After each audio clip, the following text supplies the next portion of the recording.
ओम जैनी मंगला काली भद्रकाली कपालिनी दुर्गे क्षमा शिवादात्री स्वाहा स्वधा नमोस्तुते। जैनी मंगला काली भद्रकाली कपालिनी दुर्गा क्षमा शिवा धात्री स्वाहा और स्वधा, इन नामों से प्रसिद्ध देवी मैं तुम्हें नमस्कार करता हूँ। देखिए, सभी श्रोतागण और व्यूअर्स को नवरात्रों की ढेर सारी बधाइयाँ। नवरात्रों का प्रारंभ हो चुका है। आश्विन मास शुक्ल पक्ष प्रतिपदा तिथि दिन गुरुवार तारीख 3 अक्टूबर 2024 से नवरात्र शुरू हो चुके हैं और यह 12 अक्टूबर 2024 तक रहेंगे। इन 9 दिनों में शारदीय नवरात्रों में माता के 9 रूपों की पूजा की जाती है। वह 9 रूप कौन कौन से हैं?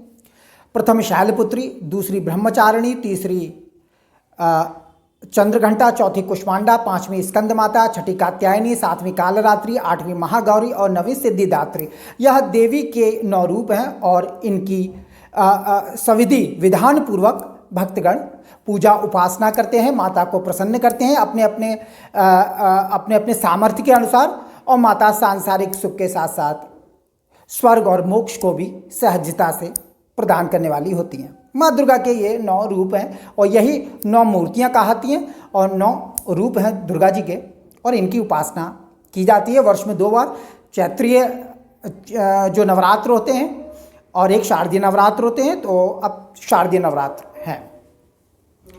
देखिए, पहली चीज़ तो ये है कि हमारे यहाँ जो व्रत त्यौहार आदि होते हैं वह तिथि और कर्मकाल आधारित होते हैं। इस बार के नवरात्र 10 दिन तक मनाए जाएंगे। वैसे नवरात्र 9 दिनों के होते हैं, लेकिन अगर तिथि वृद्धि होती है तो नवरात्र 10 दिन तक हो जाते हैं, और तिथि का क्षय होता है, तिथि टूटती है तो वह 8 दिन में भी संपन्न हो जाते हैं। इस बार तृतीया तिथि का विस्तार हुआ, तृतीय तिथि की वृद्धि हुई है। नवरात्रे 3 अक्टूबर से आरंभ हो चुके हैं और यह 12 अक्टूबर तक रहेंगे। जो तृतीया तिथि है वह 5 अक्टूबर और 6 अक्टूबर यानी शनिवार रविवार सूर्योदय के समय विद्यमान रहेगी। यानी 5 अक्टूबर दिन शनिवार को पूरे दिन तृतीया तिथि रहेगी, यानी 60 घड़ी तक इसका कालांश रहेगा, और 6 अक्टूबर रविवार को सुबह 7:49 तक तृतीया तिथि ही रहेगी। इसलिए चूँकि 2 सूर्योदय में तृतीया तिथि प्राप्त होती है, इसलिए तिथि का विस्तार हुआ है। उसके बाद यानी 3 अक्टूबर को प्रथम नवरात्र होगा, कलश स्थापन जो है वह किया जाएगा, और 4 अक्टूबर को द्वितीय नवरात्र,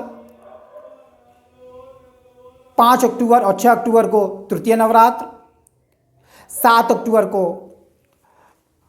चौथा नवरात्र, 8 अक्टूबर को 5वां नवरात्र, 9 अक्टूबर को छठा नवरात्र और 7 अक्टूबर को 7वां नवरात्र, 8 अक्टूबर को 11 अक्टूबर को 8वां नवरात्र, दुर्गा अष्टमी 11 अक्टूबर को मनाई जाएगी और दिन शुक्रवार होगा, और 12 अक्टूबर को महानवमी संपन्न की जाएगी और 12 अक्टूबर को ही संध्या काल में दशहरा मनाया जाएगा। तो जैसा मैंने आपको बताया कि 3 अक्टूबर दिन गुरुवार को प्रथम नवरात्र, 4 अक्टूबर शुक्रवार को द्वितीय नवरात्र, तृतीय नवरात्र जो है वो 5 अक्टूबर 6 अक्टूबर को रहेगा, चतुर्थ नवरात्र 7 अक्टूबर सोमवार, पंचम नवरात्र 8 अक्टूबर मंगलवार, षष्ठ नवरात्र 9 अक्टूबर बुधवार और सप्तम नवरात्र 10 अक्टूबर गुरुवार को संपन्न होगा। दुर्गा अष्टमी 11 अक्टूबर को शुक्रवार को होगी और महानवमी 12 अक्टूबर को होगी, और इसी दिन शनिवार को 12 अक्टूबर को दशहरा मनाया जाएगा। देखिए, जैसा मैंने बताया तिथि आधारित है, तिथि वृद्धि हुई है तो 10 दिन का होगा। दशहरा 12 अक्टूबर को ही होगा, क्योंकि 12 अक्टूबर को जो दशमी तिथि है वह आपके 10:58 पर आरंभ हो जाएगी। 10:58 तक नवमी तिथि रहेगी, उसके बाद दशमी तिथि रहेगी। अब कर्मकाल का महत्व होता है हमारे त्योहारों में, यानी तिथि और कर्मकाल दोनों एक ही समय पर चाहिए। जैसे दीपावली जो होती है वह कार्तिक मास की अमावस्या को मनाई जाती है, तो अमावस्या तिथि संध्या काल में चाहिए, क्योंकि दीपावली का जो पूजन होता है माता लक्ष्मी का वह संध्या काल में होता है। तो काल का बड़ा महत्व माना गया है हमारे व्रत और त्योहारों में। तो काल भी चाहिए, तिथि भी चाहिए, काल भी चाहिए। जब दोनों का संयोजन होता है तब हमारे यहाँ त्योहारों का आयोजन किया जाता है।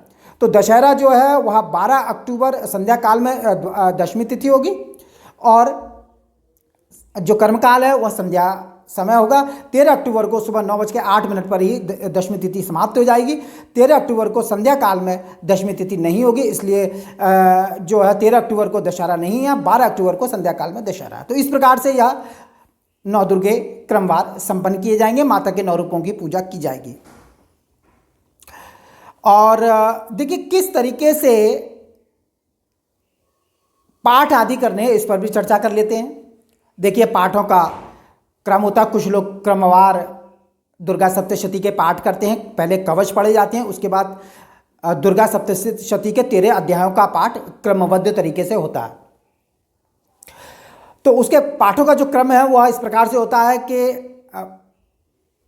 ये पाठ 7 दिन के अंदर कंप्लीट करने होते हैं। पहले दिन पहला पाठ होता है, दूसरे दिन दूसरा और तीसरा पाठ, तीसरे दिन चौथा पाठ होता है, चौथे दिन 4 पाठ किए जाते हैं, 5, 6, 7, 8।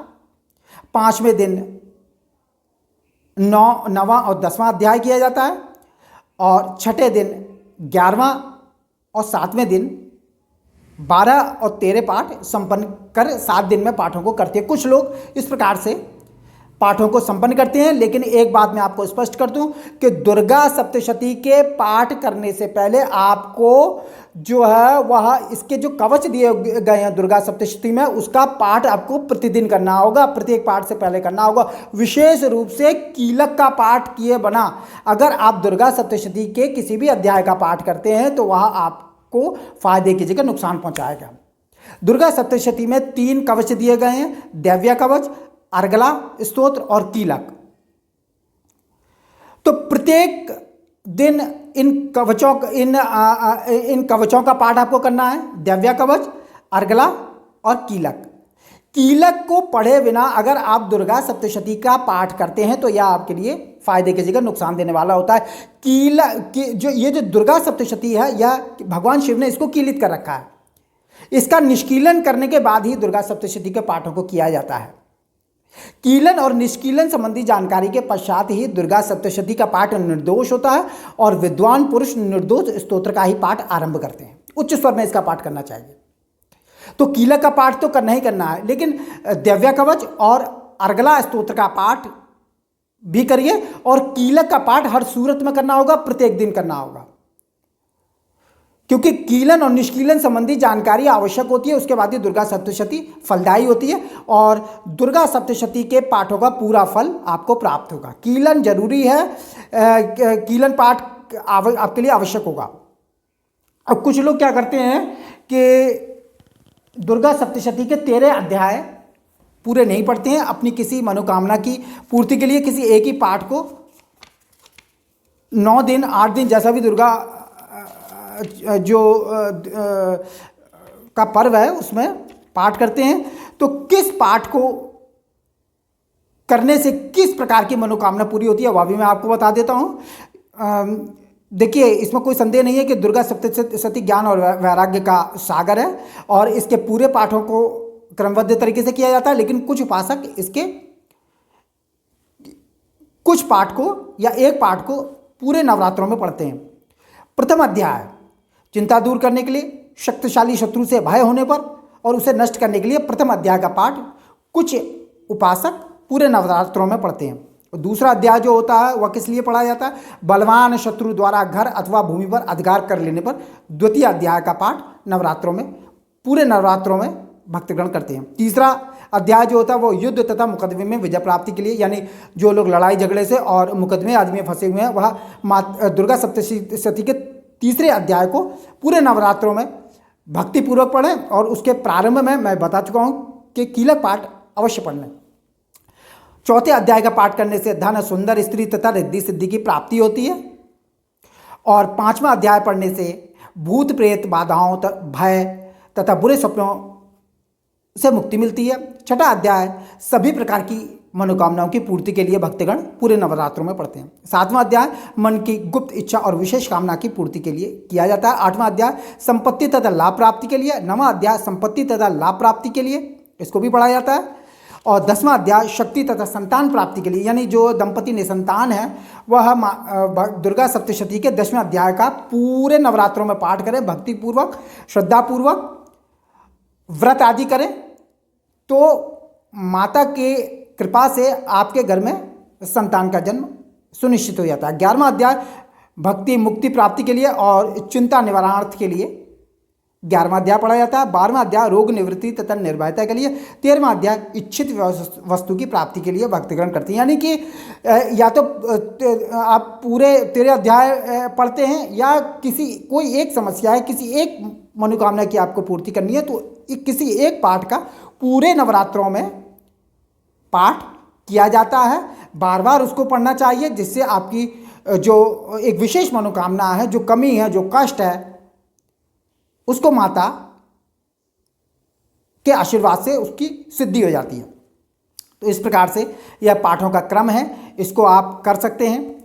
दूसरी चीज़ यह है कि तीनों कवचों का पाठ आपको करना है, नित्य प्रति करना है। दिव्या कवच, अर्गला और कीलक। कीलक जरूरी है, यह आप निश्चित समझ लीजिए। पूरे नवरात्रों में आपको तीनों कवचों का पाठ करना है, उसके बाद ही आप पाठों को करेंगे या किसी एक पाठ का वाचन करेंगे। अब इसके साथ साथ सिद्ध कुंजिका स्तोत्र का पाठ भी संध्या काल में आप कर सकते हैं। वह मंत्रों की सिद्धि के लिए किया जाता है। जो लोग दुर्गा सप्तशती के मंत्रों को सिद्ध करते हैं, जैसे आपके जो तंत्र का विषय है, मारण, मोहन, वशीकरण, उच्चाटन, स्तंभन आदि, ये जो तंत्र के विषय हैं, इनके जो मंत्र होते हैं दुर्गा सप्तशती से संबंधित, उनको कुछ लोग सिद्ध करते हैं। तो उनकी सिद्धि के लिए सिद्ध कुंजिका स्तोत्र का पाठ कर उन मंत्रों को जागृत किया जाता है। तो ये मंत्रों को जगाने के लिए होता है। और इसके बारे में कहा जाता है कि बिना सिद्ध कुंजिका स्तोत्र का पाठ किए मंत्र जागृत नहीं होते हैं। अगर आप मंत्रों को जगाने की चेष्टा कर रहे हैं तो सिद्ध कुंजिका स्तोत्र का पाठ आपको करना चाहिए, नहीं तो मंत्र जागृत नहीं होंगे, मंत्र सिद्ध नहीं होंगे और इस प्रकार आपको फल प्राप्त नहीं होगा। जैसे वन में अगर आप विलाप करते हैं, रोते हैं, तो वहाँ सुनने वाला कोई नहीं होता है। इसी प्रकार सिद्ध कुंजिका स्तोत्र का पाठ किए बिना अगर आप मंत्र की सिद्धि करते हैं तो वहाँ उसमें आपको कामयाबी नहीं मिलती है। ऐसा दुर्गा सप्तशती में बताया गया। तंत्रोक्त देवी सूक्त का पाठ भी संध्या काल में किया जा सकता है। माता की उपासना तंत्रोक्त देवी सूक्त से की जाती है, यह बहुत फलदायी माना गया है। संध्या काल में ही आप दुर्गा चालीसा, विंध्येश्वरी चालीसा, विंध्येश्वरी स्तोत्र का पाठ भी कर सकते हैं। तो ये सारी चीज़ें तो आपको संध्या काल में करनी है। और सुबह देवी का पाठ करिए, कवच के साथ करिए। संध्या काल में आप जो सिद्ध कुंजिका स्तोत्र है वह आप कवच आदि के बाद भी कर सकते हैं, और उसके बाद दुर्गा सप्तशती का पाठ करें। और संध्या काल में भी सिद्ध कुंजिका स्तोत्र का पाठ किया जा सकता है। और दुर्गा चालीसा, तंत्रोक्त देवी सूक्त, विंध्येश्वरी चालीसा, विंध्येश्वरी स्तोत्र, यह आप संध्या काल में करें। माता की आरती संध्या काल में करें। यानी इन चीज़ों को थोड़ा सा बांट लें, जिससे आपको सहजता होगी। आरती करें और अंत में क्षमा प्रार्थना करें। तो इस प्रकार से करें। और एक चीज़ यह है कि अगर आप पूरे 9 दिन या 10 दिन व्रत रखते हैं माता के और दुर्गा सप्तशती के 13 अध्यायों का पाठ करते हैं, या किसी एक पाठ को पूरे नवरात्रों में करते हैं, तो आपके लिए हवन आवश्यक हो जाता है। बिना हवन के जो नवरात्रे हैं वो संपूर्ण नहीं माने जाते हैं। आपको हवन करना चाहिए। किसी योग्य विद्वान ब्राह्मण को बुलाकर हवन संपन्न कराना चाहिए। और हवन प्रत्येक सनातनी के घर में कम से कम 2 बार होना चाहिए। और वह आप नवरात्रों में करवा सकते हैं, चैत्र के नवरात्रों में करवाना चाहिए और शारदीय नवरात्रों में करवाना चाहिए। और महामृत्युंजय मंत्र से भी जो है वो वर्ष में 1 या 2 बार हवन होना चाहिए। हवन होना ही चाहिए। हवन बहुत प्रभावी माना गया है, बहुत ताकतवर माने जाते हैं। तो हवन आपको किसी योग्य विद्वान ब्राह्मण को बुला के घर में 9 दुर्गों में संपन्न करवाना चाहिए। अगर आप नवरात्रों का पूरा फल चाहते हैं, माता की पूरी कृपा चाहते हैं, तो वो हवन के बिना संभव नहीं है, ये आप समझ लीजिए। और अगर कोई जैसे कि नवरात्रों में ब्राह्मण व्यस्त रहते हैं, उपलब्ध नहीं होते, तो आपको स्वयं करना चाहिए। कोई मुश्किल काम नहीं है। लेकिन हवन आपको करना ही पड़ेगा और यह 9वीं वाले दिन किया जाएगा। कुछ लोग तो प्रतिदिन नवरात्रों में हवन करते हैं, लेकिन आप 9वीं वाले दिन एक ही दिन हवन करें और उसके बाद ही नवरात्रों का समापन करें, आरती करें, क्षमा प्रार्थना करें। तो हवन आवश्यक होता है। हवन हमारी वैदिक सभ्यता से संबंधित है। हवन जो है वो हमारे वेदों से संबंधित है। वेदों के 3 भाग होते हैं, उपासना, कर्मकांड और ज्ञानकांड। कर्मकांड से में सबसे अधिक मंत्र दिए गए हैं और वहीं से कर्मकांड जो भाग है वहीं से वेदों के लिए मंत्र हवन के लिए मंत्र लिए गए। तो ये करना चाहिए। हवन कराने से रोग, शोक, संकट, बाधाएं सभी नष्ट हो जाती हैं, इच्छित वस्तु की प्राप्ति होती है और लोग अपने कुल गुरु, पुरोहित, ब्राह्मणों आदि को बुलाकर हवन करवाते हैं। और ये वैदिक सभ्यता से चला आ रहा है, वैदिक युग से चला आ रहा है। आज तक हिंदू परिवारों में हवन होते आ रहे हैं और ये बहुत प्रभावी माना गया है। हवन से देवता शीघ्र प्रसन्न होते हैं। हवन के बारे में शास्त्रों में काफ़ी कुछ कहा गया है। जो बताया गया वह ये है कि यज्ञो वह श्रेष्ठतम कर्म, अर्थात यज्ञ ही संसार का श्रेष्ठतम कर्म है। यज्ञ न करने से वर्चस्व नष्ट हो जाता है। यज्ञ ही विश्व भवन की नाभि है। प्रत्येक शुभ कार्य का प्रारंभ हवन से करना चाहिए, जैसा कि लोग करते भी हैं। कोई भी शुभ काम करेंगे, कोई मकान खरीदेंगे, किसी दुकान का शुभारंभ करेंगे, कोई स्टोर वगैरह खोलेंगे तो हवन करवाते हैं और ये अच्छी बात है, करवाना चाहिए, कार्य में सिद्धि होती है। और सर्वदेवों की आत्मा यज्ञ ही है, यानी हवन ही है। और देवता प्रसन्न होकर हवन के द्वारा अविष्ट सुख प्रदान करते हैं और हवन में दी गई आहुतियाँ शुभ होती हैं। तो हवन के बारे में शास्त्रों में इतना कुछ कहा गया है, हम नहीं कह रहे हैं, या हमारे वेद शास्त्रों में हवन की महत्ता पर कहा गया है। तो आप हवन स्वयं कर सकते हैं। अगर विद्वान ब्राह्मण न मिले तो आप स्वयं करिए हवन को, लेकिन हवन करिए। बिना हवन के नवरात्रे पूरे नहीं माने जाएंगे। अगर आपने 9 दिन व्रत रखा है, दुर्गा सप्तशती के पाठ किए हैं, तो हवन आपको करना ही पड़ेगा, यह करवाना पड़ेगा। स्वयं करिए, कोई मुश्किल नहीं है। हवन कुंड खरीद लाइए 9वीं वाले दिन और नहा धोकर आप उसमें आम की लकड़ियाँ लगाकर, लकड़ियों में कोई कीड़ा वगैरह नहीं होना चाहिए, क्योंकि हवन में दी गई आहुतियाँ जो होती हैं वह माता का भोजन होती हैं, ध्यान रहे। तो शुद्धता से हवन सामग्री को तैयार करिए। आप बाज़ार से भी ला सकते हैं या आप स्वयं हवन सामग्री बना सकते हैं। काले तिल, उसके आधे चावल और उसके आधे जौ, इनको धोकर साफ करके इनको तैयार करना चाहिए और इसके अंदर पंचमेवा मिलाइए। उसमें शुद्ध देशी घी, शहद, लौंग, बताशे, गुड़ आदि मिश्रित करके पूरी हवन सामग्री आपको तैयार करनी चाहिए। उससे स्वयं हवन करना चाहिए और उसके अंदर आहुतियाँ देनी चाहिए।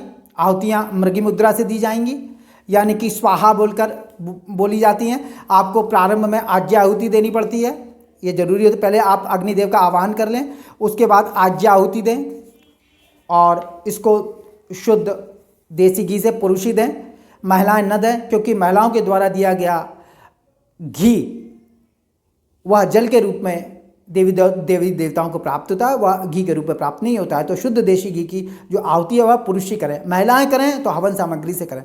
तो ये 7 आहुतियाँ आप दे लें, कोई दिक्कत नहीं है। इसको आज्ञा आहुति बोलते हैं। ओम प्रजापते स्वाहा इदम प्रजापते इदम नमः, ओम इंद्राय स्वाहा इदम इंद्रा इदम नमः, ओम अग्नेय स्वाहा इदम अग्नेय इदम नमः, ओम सोमाय स्वाहा इदम सोमाय इदम नमः, ओम भुव स्वाहा इदम अग्नेय इदम नमः, ओम भुव स्वाहा इदम वायवे इदम नमः, ओम स्वः स्वाहा इदम सूर्या इदम नमः। इस प्रकार से ये 7 आहुतियाँ आप पुरुष जो है वो शुद्ध देसी घी से इनको बोलते हुए कुंड में डाल दें और उसके बाद नवग्रहों की आहुतियाँ दे दें और उसमें पंचदेवों की भी आहुतियाँ दी जाती हैं, वह भी समझ लें किस तरीके से आपको आहुतियाँ देनी है। कोई मुश्किल काम नहीं है, हो जाएगा।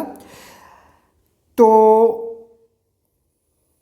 इसके अंदर पहली आहुति दी जाएगी ओम गणपते स्वाहा इदम गणपते नमः, ओम विष्णवे स्वाहा इदम विष्णवे नमः, ओम शंभवे स्वाहा इदम शंभवे नमः, ओम लक्ष्मी स्वाहा इदम लक्ष्मी नमः, ओम सरस्वते स्वाहा इदम सरस्वते नमः, ओम भूम्यै स्वाहा इदम भूम्यै नमः। इस प्रकार से मृगी मुद्रा से हवन सामग्री के साथ स्त्री पुरुष दोनों मिलकर हवन कुंड में डालें।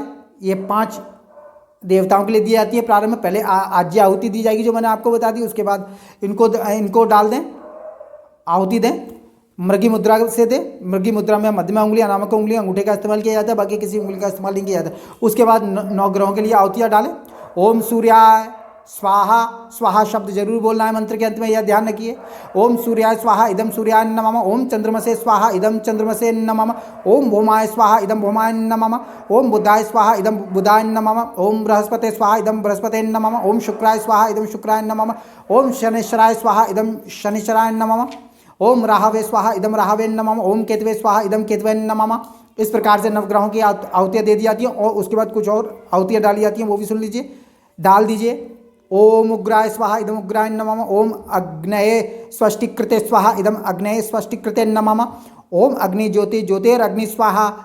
ओम सूर्य ज्योति ज्योति सूर्यः स्वाहा। ओम अग्निर्वर्चो ज्योतिर्वर्चः स्वाहा। ओम सूर्यवर्चो ज्योतिर्वर्चः स्वाहा। इस प्रकार से टोटल 21 आहुतियाँ ये डाल दीजिए और उसके बाद माता के बीज मंत्र से 108 आहुतियाँ डालिए। वह है ओम, आपका माता का मंत्र ओम ऐम ह्रीम क्लीम चामुंडाय विच्चे स्वाहा करके स्त्री पुरुष दोनों आहुतियाँ डालें, या अगर अलग अलग कर रहे हैं तो डालें। ओम ऐम ह्रीम क्लीम चामुंडाय विच्चे स्वाहा, ये माता का परम प्रसिद्ध मंत्र है। इससे आहुतियाँ डालें, 108 आहुतियाँ डालें, अधिक भी डाल सकते हैं। और उसके बाद पूर्ण आहुति दे दें। पूर्ण आहुति में आप सुपारी ले लें, नारियल ले लें, लौंग, मीठे बताशे आदि हाथ में लेकर, और एक मंत्र है ओम पूर्णा दर्वी परापत सुपूर्णा पुनरापत वस्नेव विक्रीड़ा वा इश्मूर्जम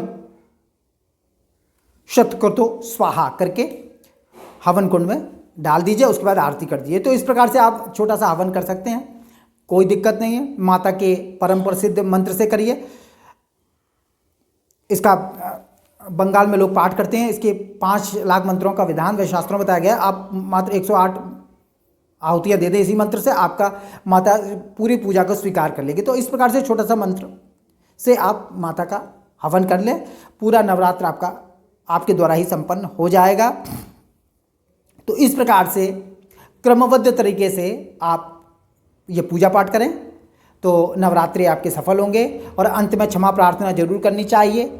और हवन आदि करने के बाद जो है वो बच्चों का पूजन किया जाता है, जिसमें 7 छोटे बच्चियाँ होती हैं जिनकी अवस्था 10 वर्ष से कम होती है, और 2-3 बच्चे लड़के ले लिए जाते हैं और उनका कन्या पूजन करके नवरात्रों को संपन्न कर सकते हैं। तो एक छोटा सा जो है ये विधान है, इसको श्रद्धा के साथ करिए, माता की कृपा प्राप्ति के लिए करिए। और अंत में क्षमा प्रार्थना जरूर करनी चाहिए अपने पूरे नवरात्रों में कि मेरे द्वारा रात दिन अपराध वगैरह होते रहते हैं, माता मेरे सभी अपराधों को क्षमा करें। मैं कोई मंत्र वगैरह नहीं जानता हूँ, मुझे कोई विधि नहीं मालूम है, लेकिन मेरी पूजा को स्वीकार करें और मुझे मनोवांछित फल दें। मैं आपका भक्त हूँ और आपकी शरण में आया हूँ। मेरे समस्त अपराधों को क्षमा करते हुए मेरी पूजा को स्वीकार करें और मुझे सांसारिक सुख प्रदान करें, मेरी इच्छाओं को पूरा करें और स्वर्ग मोक्ष आदि भी मुझे प्रदान करें। इस प्रकार से अपने नवरात्रों की पूजा को आप संपन्न कर सकते हैं। तो इस प्रकार से नवदुर्गों को आप संपन्न करिए और इसको छोड़ना नहीं चाहिए। माता की विशेष कृपा प्राप्ति के लिए इस अवसर का लाभ उठाएं। मैं अपने वीडियो को यहीं समाप्त करता हूँ। नमस्कार।